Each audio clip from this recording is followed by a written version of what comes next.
નમસ્કાર. ગુજરાતી સ્ટેનોગ્રાફીની વધુ એક તાલીમમાં આપ સૌનું હાર્દિક સ્વાગત છે.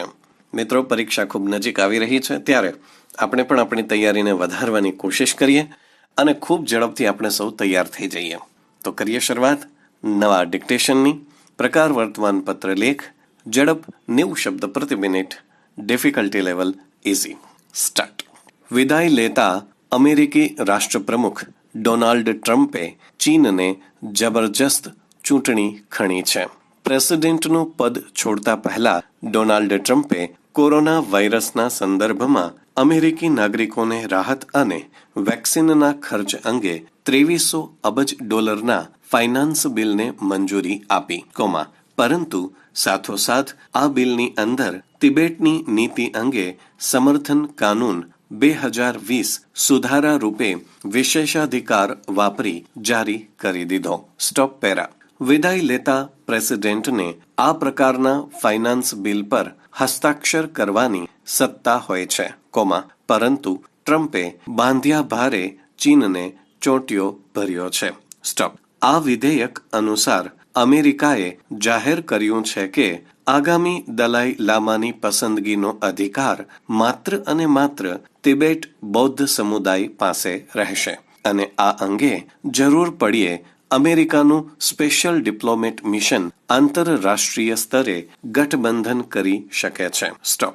ટૂંકમાં આ નવા કાયદા અનુસાર તિબેટી સમુદાયનું સમર્થન કરતા કહેવામાં આવ્યું છે કે દલાઈ લામાના ઉત્તરાધિકારીની પસંદગીમાં જો કોઈ ચીની અધિકારી દખલ કરશે તો અમેરિકા એના વિઝા પર પ્રતિબંધ મૂકશે અને સાથે સાથે એને કોઈ પણ પ્રકારની આર્થિક સહાયતા નહીં મળે. સ્ટોપ. તદુપરાંત જ્યાં સુધી તિબેટના પાટનગર લાહસામાં અમેરિકી વાણિજ્ય દૂતાવાસ એટલે કે કોન્સ્યુલેટની સ્થાપના ન થાય ત્યાં સુધી અમેરિકામાં કોઈ પણ નવી ચાઇનીઝ એમ્બેસીને મંજૂરી નહીં મળે. Stop para. પ્રવર્તમાન દલાઈ લામા 85 વર્ષના છે અને 61 વર્ષ પહેલા ચીન દ્વારા સંભવિત હુમલાને પગલે 1959માં 24 વર્ષની વયે તેઓ નિરાશ્રિત તરીકે ભાગીને ભારત આવ્યા હતા. સ્ટોપ. અલબત્ત, તત્કાલીન વડાપ્રધાન જવાહરલાલ નહેરુએ આ ધર્મગુરુને ભારતમાં રાજ્યાશ્રય આપ્યો હતો. સ્ટોપ. તજજ્ઞો માને છે કે 1962માં ચીન અને ભારત વચ્ચે થયેલા યુદ્ધનું એક કારણ દલાઈ લામા પણ હતા. Stop para. બૌદ્ધ ધર્મમાં દલાઈ લામાનું સવિશેષ સ્થાન હોય છે અને આ ધર્મગુરુના ઉત્તરાધિકારીની પસંદગીની પ્રક્રિયા અત્યંત પેચીદી, રસપ્રદ અને ક્યારેક સનસનીખેજ પણ હોય છે, કારણ કે બૌદ્ધ ધર્મમાં દલાઈ લામાની પસંદગી વંશ આધારિત કે મતગણતરી અનુસાર નહીં, પરંતુ પ્રવર્તમાન દલાઈ લામાએ ક્યાં પુનર્જન્મ લીધો હશે તેના આધારે નક્કી થાય છે. સ્ટોપ.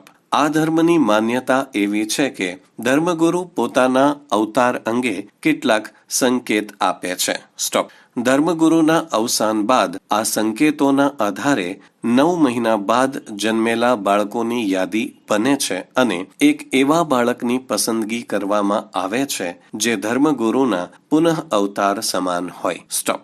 1959માં તિબેટ પર ચીને આક્રમણ કરી અને કબજો કર્યો એ પહેલા દલાઈ લામાના ઉત્તરાધિકારી તિબેટની આસપાસ મળી જતા હતા, પરંતુ હવે નવી પરિસ્થિતિ અનુસાર દલાઈ લામાના નવા ઉત્તરાધિકારીની ખોજ સમગ્ર વિશ્વમાં કરવી પડે તેમ છે અને માટે અમેરિકાએ પોતાની ધર્મ સંરક્ષણ નીતિના ભાગરૂપે આ કાયદો સુધાર્યો છે. સ્ટોપ.